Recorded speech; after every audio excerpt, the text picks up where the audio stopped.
Добро утро. Ве поздравувам од просториите на студиото Мој тренер и навистина се радувам што во ова утро ќе можеме да ги инспирираме нашите гледачи да почнат да вежбаат, како се вели, не од понеделник, туку од сега, а сосема случајно денеска е понеделник, па можете од овој понеделник. Чист ми е задоволство што во ова издание на Добро утро секој утро го имаме фитнес инструкторот, фитнес тренерот, професор по физичко образование Даниел Требогазов. Во студио, Даниел, најнапред ќе ти посакам добро утро и навистина ми е драго што си дел од утринската програма на Алфа телевизија. Добро утро, и мене ми е исто така драго, особено што започнуваме понеделнички со насмевка, полни со енергија да го започнеме ова утро и така целата недела да ни тече во убаво издание. Верувам дека ќе бидеме корисни за нашите и инспиративни за нашите гледачи во овие неколку минути. Би сакала да одиме со тоа, сигурно ако те прашам кога е вистинско време да се почне со вежбање, не постои одговор за тоа, туку одговорот би бил сега, веднаш, не би бил понеделник, претпоставувам тоа би бил одговорот. Па затоа би сакала за сите оние кои што не вежбале, кои што се почетници, сакаат да почнат да вежбаат, за почеток совет, што е она што треба да го знае секој еден почетник при вежбањето? Одлично, јас стално велам вака, едно е кога си од едната страна на катедрата, кога ќе преминеш од другата страна на катедрата се малце поразлични работите. По книга би рекле најдобро е веднаш, но не секој пат кога си од другата страна на катедрата стално се наоѓаме во некој хаос, немаме време. Основата пред све е да најдеме време. Од кога ќе најдеме време понатаму, нели првично мораме да се организираме кога да започнеме. Не мора тоа да биде веднаш, но прегледајте си го слободното време, најдете време, пронајдете, изгуглајте, ја велам, видете каде имате најблиску до вас вежбална, слободно. Започнете си го терминот што вас ви одговара, за тоа да не биде ајде веднаш сега, да звучиме, нели, би рекле нова генерација кринч, да не биде тоа онака нагужвано само како информација, туку стварно луѓе, најдете слободно време, организирајте се, започнете да вежбате, вежбањето е вложување во себе, повеќе добро ќе направите отколку лошо. Така да тоа е убава навика пред све да се организираме, да си го цениме слободното време и да вложуваме во себе. Одлични совети даваш и Искра го спомена тоа, така и ни го привлече вниманието и по тој повод сакавме да те поканиме. Во последно време даваш прекрасни совети на интернет, да ќе ги поканам сите оние кои што не те следат на социјалните мрежи, Мој тренер и Даниел Требогазов да те заследат. Даваш прекрасни, корисни, многу едноставни совети. Се одлучив овој разговор да го поделиме некако на два дела. Делови совети поврзани со правилно вежбање и совети поврзани со правилна исхрана. Ајде да одиме со ред со вежбањето. Кои се оние најчести грешки кои што ги правиме при вежбањето кога сме почетници?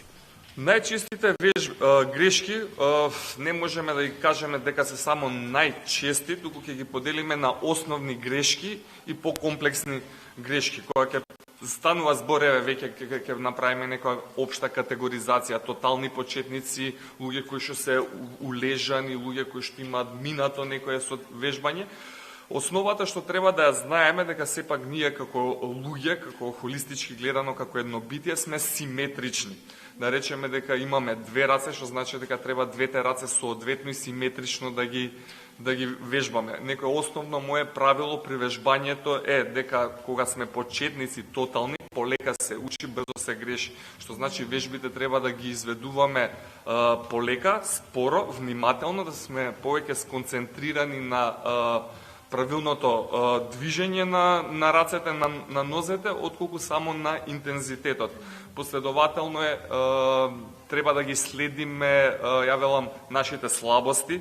Тоа значи дека најпластично објаснато, доколку ги вежбам рацете, ако десната рака ми е послаба од левата, треба да го следам темпото на мојата послаба рака, а не на подоминантната рака. Најчесто, нели, поедноставно си ја следам појаката рака, си вежбам, на тој начин ја занемарувам, нели, послабата рака, на тој начин едноставно ја зголемуваме таа асиметрија која е природна пред све, но сепак ние целиме како вежбачи да достигнеме некаква естетика, односно симетрија на нашето тело, за тоа да изгледа многу поубаво за око и да се чувствуваме прекрасно пред све. Затоа што самата асиметрија на нашето тело е предуслов за понатаму за повреди. Може би лаичко прашање, но често пати кога се справени за разговор на луѓе кои што, нели, повторно ќе речам, се лаици во вежбањето, ќе речат, морам да прашам совет, одам во теретана, но немам никакви резултати. И подолго време зборуваме некој со години вежба, но нема никакви резултати. Тука е клучно прашање како се користат справите, нели?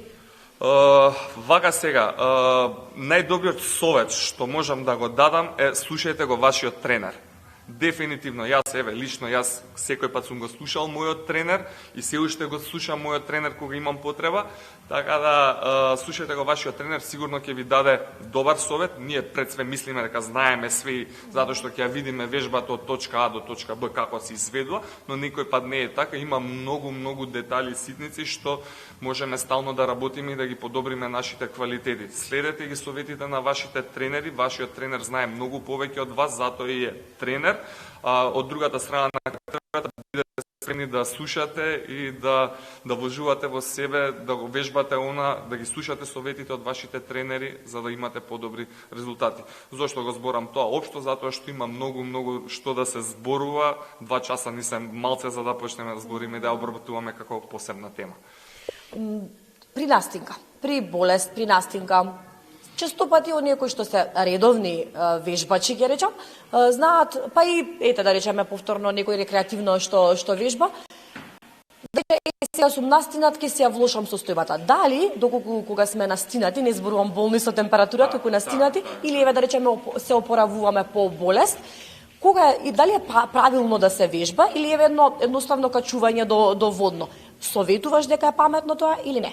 Доколку ја детектираме, нели, настинката во почетна форма, во онаа блага верзија каде што веќе почнува само носот да ни реагира благо на благолачење на секрет во носот, окей, можеме да направиме тренинг, повеќе добро ќе направиме, но доколку више проаѓа настинката во втора фаза, почнува грлото да боли, веќе се зголемуваат, нели, секретите, тогаш е попаметно да не вежбаме, односно да направиме пауза, да одмориме, за да не му отежнуваме на организамот, затоа што во таа состојба имунитетот веќе ни е нарушен и самиот имунитет се бори да го заштити организамот со физичката активност. Ние можеме само да го отежнеме, да го одбрани организамот, да го закрепне побрзо, така да мој совет е да не се форсира и пред све, нели, најпаметно да се советуваат со нивниот лекар. Да, тука е таа една граница и убаво спомена, најважно е да се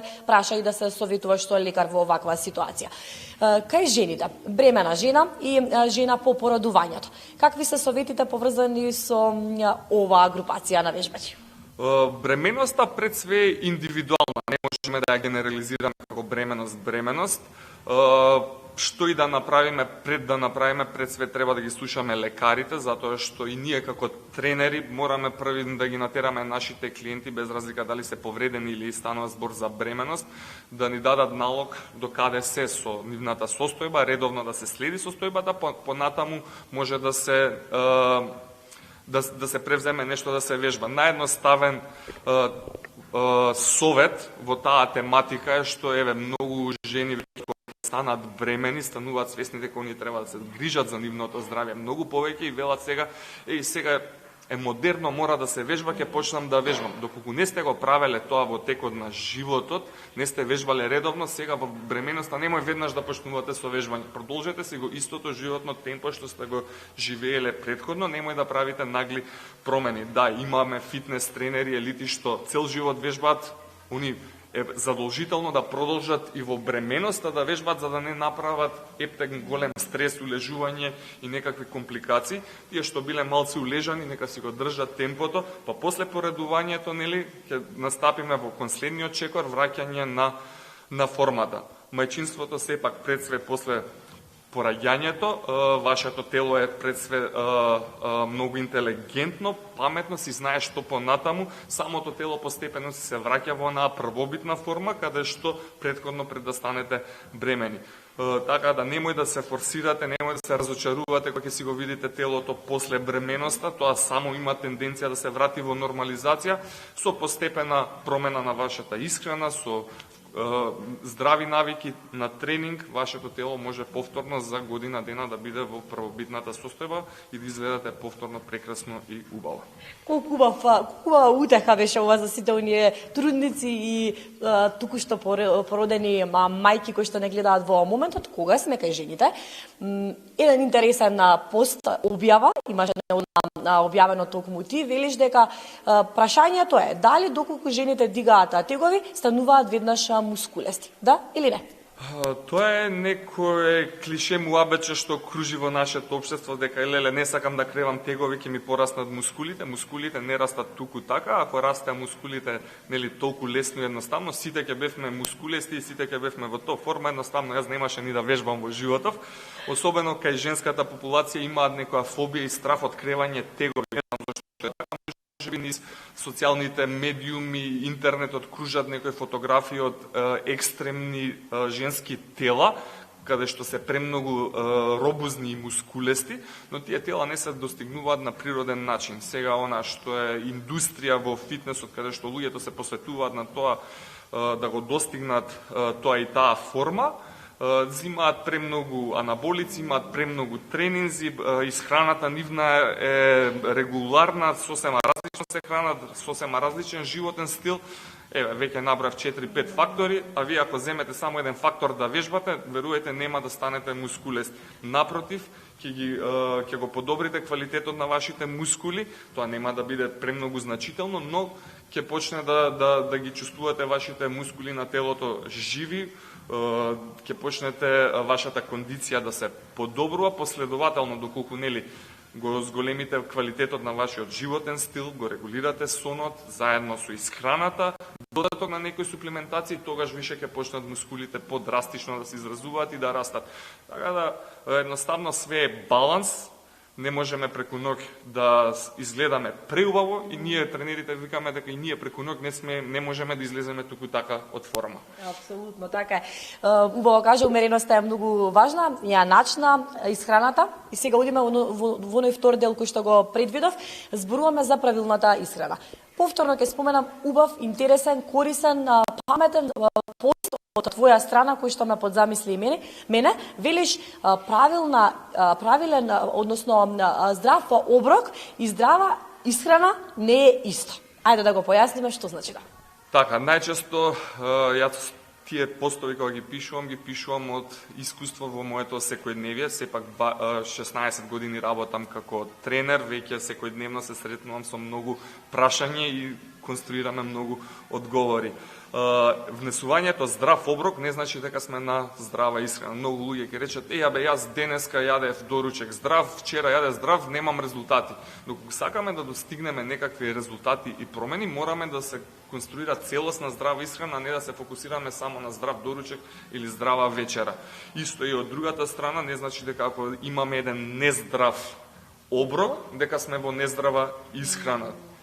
Можеме да си дозволиме слободно и нездрави оброци, нездрави, туку ќе ги наречам комплексни оброци, нерегулирани, туку ќе си дозволиме она што во моментот се чувствуваме дека сакаме. Ако го дозволиме тоа еднаш во неделата како оброк или два пати, не е ништо страшно, но останатите оброци, доколку се регулирани со правилна нутритивна вредност, конструирани за нашата цел, ние ќе бидеме на здрава исхрана и ќе имаме промена и резултати.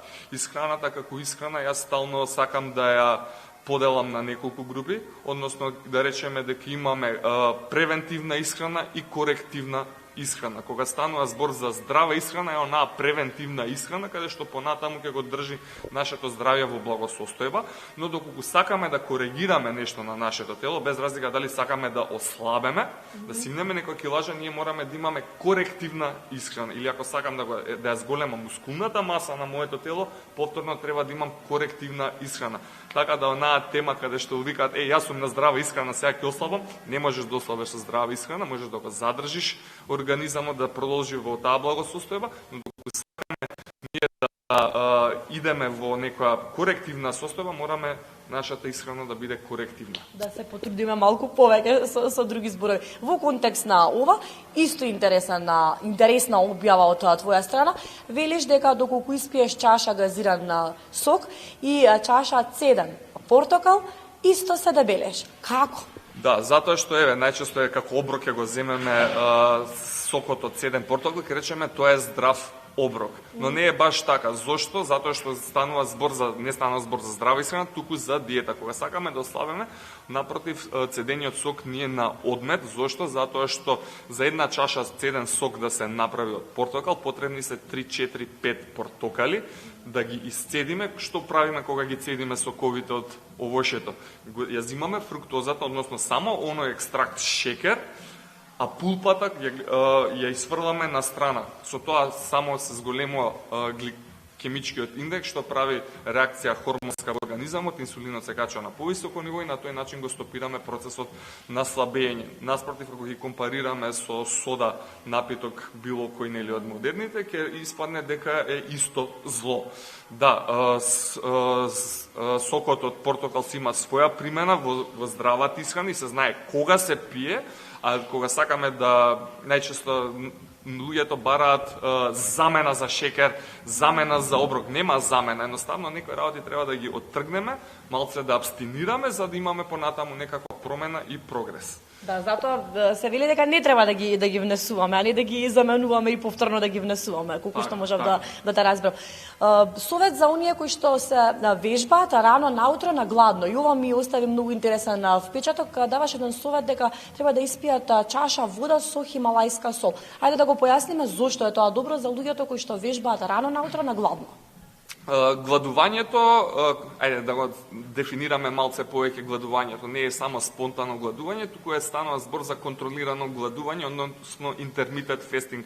Тоа е нешто помодерно да речам, каде што пред неколку години еден од светските научници доби Нобелова награда за докажување дека тоа контролирано гладување е премногу здраво, се нарекува аутофагија.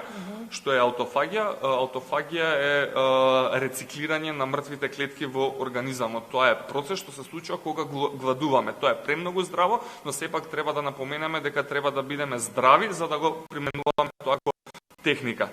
Зошто хималајска сол на гладно? Доколку веќе сме во процес на гладување изутрина, спортистите најчесто сакаат да пијат кафе пред тренинг за да се расонат.